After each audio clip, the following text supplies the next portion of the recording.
perkembangan teknologi informasi, ternyata kabar bohong atau hoax juga ikut melesat loh. Maraknya kabar hoax ini membuat kita harus lebih teliti lagi dalam menerima informasi. Seperti yang kita alami pada perhelatan akbar yang dilangsungkan 5 tahun sekali, yaitu pemilu presiden dan wakil presiden lalu, banyak generasi muda yang karena minimnya literasi tidak menyaring kembali informasi yang diterima. Apa sih yang harus kita lakukan sebagai generasi muda untuk masa depan yang lebih baik? Nah, maka di sini kita akan membahas pentingnya literasi politik pada generasi Z untuk memahami peran aktif dalam masa depan politik. Generasi Z sendiri adalah kelompok individu yang lahir pada tahun 1990-an sampai 2010-an. Memiliki peran penting dalam menentukan masa depan politik Indonesia.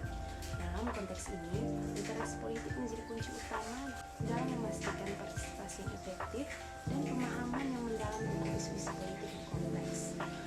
Melalui pemahaman yang lebih baik tentang literasi politik, generasi Z dapat menjadi agen perubahan yang signifikan dalam membangun masa depan politik yang baik dan berkelanjutan.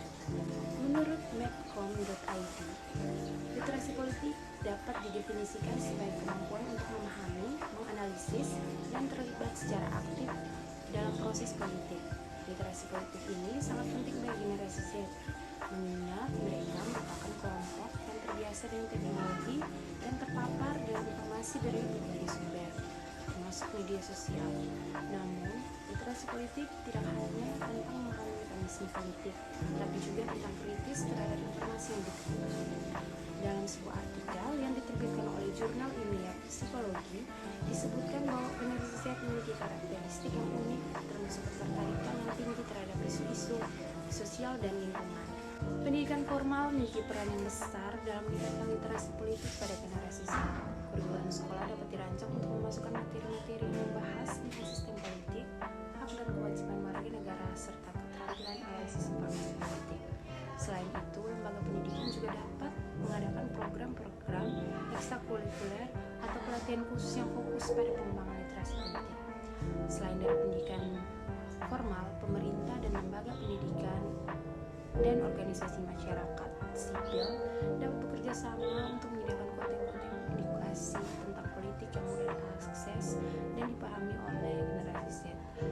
Informasi dan diskusi publik dapat menjadi sarana efektif untuk mengajak mereka berpikir kritis tentang isu-isu politik dan memahami implikasinya terhadap kehidupan mereka. Dan terakhir, dalam rangka meningkatkan literasi politik pada generasi Z, peran orang tua dan keluarga juga tidak kalah pentingnya. Membangun lingkungan yang mendukung diskusi terbuka tentang politik di rumah dapat membantu mereka memahami nilai-nilai demokrasi, memperkuat keterampilan berpikir kritis, dan mengembangkan sikap partisipatif dalam kehidupan politik. Dalam kesimpulannya, literasi politik pada generasi Z merupakan investasi penting untuk memastikan partisipasi politik yang efektif dan membangun masyarakat yang demokratif dan inklusif. Dengan pemahaman peran aktif mereka dalam proses politik, generasi Z dapat menjadi kekuatan yang positif dalam membentuk masa depan politik Indonesia yang lebih baik. Oleh karena itu, upaya bersama dari berbagai pihak diperlukan untuk meningkatkan literasi politik pada generasi Z.